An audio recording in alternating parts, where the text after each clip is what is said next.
Om Swastiastu. Di sini saya Madi Dananduranta, NPM Akhir 139. Di sini saya dan kelompok saya ingin mempresentasikan penelitian usaha masakan khas Bali Warung Aditya. Pertama, di sini saya akan menjelaskan tentang latar belakang. Banyak orang mengabaikan ide bisnis usaha masakan khas Bali ini sebab dianggap sangat rumit. Sementara itu, masakan khas Bali nyatanya masih jadi salah satu menu kesukaan yang digandrungi anak muda di Indonesia.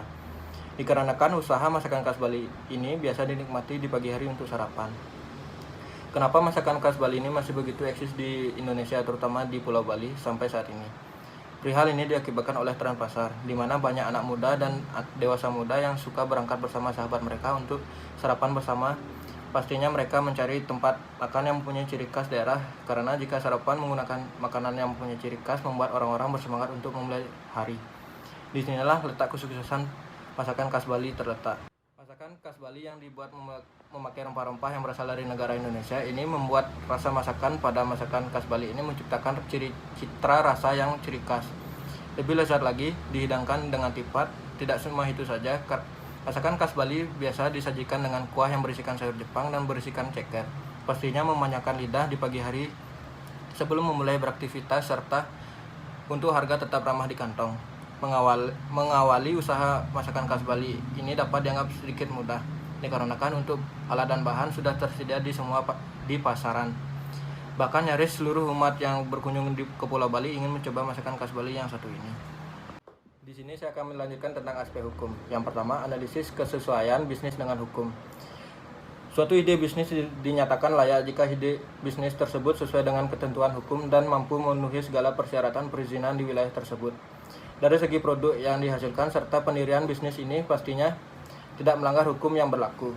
Sebab oleh dalam pembuatan makanan ringan dari perusahaan ini tidak memakai bahan-bahan yang berisiko, serta juga pula tidak ada faktor barang ataupun bahan-bahan yang haram. Yang kedua, analisis kemampuan memenuhi perizinan. Bisnis masakan khas Bali ini sudah memenuhi persyaratan surat izin usaha perdagangan atau SIUP. Yang ketiga, analisis profil usaha. Pemilik usaha ini bernamakan Niketut Arya Seni Putri dan nama usahanya Warung Aditya Masakan Khas Bali yang beralamat di Jalan Kebundung nomor 4 dan Pasar Timur, dan memiliki nomor telepon yaitu 085 154 1174. Terima kasih. Presentasi selanjutnya akan dilanjutkan oleh teman saya. Perkenalkan, nama saya Inyomanus Begaskara, NPM Akhir 135, akan melanjutkan bab 3. Yang pertama, 3.1 pesaing. Masakan khas Bali bukan merupakan produk makanan yang baru, sehingga tidak bisa dipungkiri terdapat pesaing dalam industri kuliner khas Bali ini. Proses pada industri makanan yang berempah-rempah semacam masakan khas Padang masih simpel serta gampang untuk dipahami, hingga banyak pengusaha yang bergerak dalam bidang usaha tersebut. Akan tetapi disinilah kreativitas pengusaha mencari bagaimana metode kita menarik konsumen supaya bisa membeli produknya. 3.2 Kekuatan pemasok. Kekuatan pemasok pastinya sangat besar, sebab pemasok diambil dari supermarket maupun penjual di pasar tradisional yang terletak dekat dari posisi usaha, hingga perusahaan bisa mengontrol bahan-bahan yang dibutuhkan dengan mudah. Yang ketiga, kekuatan pembeli. Akhir-akhir ini kecenderungan masyarakat kita dalam membeli makanan yakni memperhatikan rasa, gizi yang tercantum dalam makanan tersebut, baru setelah itu memikirkan harga. Oleh sebab itu, masakan khas Bali banyak menjadi opsi untuk makanan sarapan, di mana dari segi rasa, makanan khas Bali menawarkan lumayan banyak rasa yang ditawarkan serta lezat. Dari segi gizi pula, memenuhi kebutuhan gizi manusia. Dari segi harga, masakan khas Bali mudah dijangkau seluruh golongan masyarakat. Yang keempat, hambatan masuk. Hambatan masuk produk ini cukup sulit, sebab persaingan yang lumayan ketat serta pengusaha senantiasa melaksanakan inovasi baru sebagai gebrakan dalam membatasi masuknya pesaing dalam produk yang sama. Pengusaha senantiasa melakukan inovasi dalam membuat bermacam varian rasa. Sekian presentasi dari saya. Om Swastiastu. Perkenalkan, nama saya Imadi Pratnyadanta Saputra, NPM Makir 129. Saya akan melanjutkan presentasi dari teman saya, bab 4, aspek pasar dan pemasaran. Analisis potensi pasar. Aspek pasar dan pemasaran bertujuan untuk mengetahui berapa besar pasar yang hendak dimasuki, struktur serta kesempatan pasar yang ada, prospek pasar di masa yang akan datang, dan bagaimana strategi pemasaran yang mesti dilakukan. Aspek pasar serta pemasaran menyajikan tentang kesempatan pasar, pertumbuhan permintaan produk di masa mendatang, kendala-kendala yang dialami seperti keberadaan pesaing, dan sebagian strategi yang dilakukan dalam pemasaran. Yang kedua, analisis persaingan. Analisis SWOT. A. Kekuatan. Perlengkapan usaha yang gampang didapat. Rasa rempah-rempah yang berlimpah. Harga bahan baku murah meriah. Mudah dijalankan. Harga per produk lumayan terjangkau untuk seluruh kalangan. Yang B. Kelemahan. Tingkat pesaing lumayan banyak.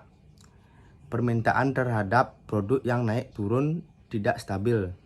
Yang C. Peluang. Masakan khas Bali disukai banyak orang. Cocok untuk seluruh usia. Baik untuk kesehatan karena berbahan rempah-rempah. Yang D. Ancaman pesaingnya lumayan banyak. Mulai dari pedagang kaki lima sampai restoran. Pelayanan serta rasa masakan khas Bali yang kurang memuaskan hendak membuat usaha susah berkembang. Analisis strategi pemasaran untuk mencapai market share. A. Segmentasi. Segmentasi pasar merupakan aktivitas membagi suatu pasar jadi kelompok-kelompok pembeli yang berbeda yang mempunyai kebutuhan, ciri, ataupun perilaku yang berbeda, yang bisa jadi memerlukan produk ataupun bauran pemasaran yang berbeda. B. Targeting. Setelah kita mampu mengenali segmen pasar di mana dalam perihal ini kita mengambil segmen tingkat sosial, maka berikutnya segmen tingkat sosial menengah dasar akan menjadi sasaran ataupun target pemasaran. Yang C. Positioning. Dalam hal positioning, produk masakan khas Bali ini akan kita posisikan sebagai produk masakan khas Bali yang telah populer tetapi harga terjangkau oleh masyarakat bawah. Positioning ini mengacu pada teori di mana positioning produk harus jelas, berbeda, serta mempunyai nilai lebih. Strategi pemasaran. A. Produk yang ditawarkan dalam usaha ini kepada konsumen memiliki berbagai macam paket yang dimiliki, yaitu paket small, paket medium, paket nasi kotak. Harga. Adapun produk yang ditawarkan mempunyai harga yang bermacam-macam bergantung dari rasa yang diinginkan oleh konsumen. Sebab macam berbagai dari paket tersebut tidak sama. Adapun catatan yang kami tetapkan adalah sebagai berikut. Small Rp15.000, yang medium Rp25.000, paket nasi kotak Rp35.000. Tempat. Penentuan lokasi terletak di jalan. Nama saya Gedewi Pranoputra, NPM Makir 136, akan melanjutkan bab 6. Aspek keuangan. Yang pertama, sumber dan penggunaan dana. Untuk memenuhi kebutuhan akan modal usaha ini menggunakan modal sendiri dan dana tersebut dialokasikan untuk memenuhi seluruh kebutuhan dana untuk semua kegiatan. Dan yang kedua, kebutuhan investasi dan modal kerja. Aktiva lancar. Bahan masakan khas Bali Rp4.500.000. Alat-alat yang digunakan dalam usaha Rp1.200.000. Meja kursi Rp700.000. Peralatan kebersihan Rp250.000. Total aktiva lancar Rp6.650.000. Aktiva tetap kas Rp7.500.000. Total aktiva tetap Rp7.500.000. Yang tiga, proyeksi keuangan. Proyeksi pendapatan per hari Rp350.000, pendapatan per bulan Rp10.500.000. proyeksi rugi atau laba.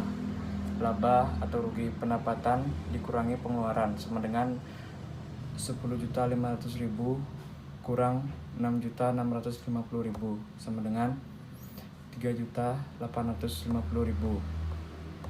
Yang terakhir, penutup kesimpulan, pengusaha berharap produk dapat dijadikan nelan dan dapat bersaing dengan produk lainnya, khususnya masakan khas Bali yang telah dulu beredar di masyarakat. Pengusaha mempunyai harapan besar tentang usaha ini agar dapat diketahui masyarakat luas dan banyak peminatnya.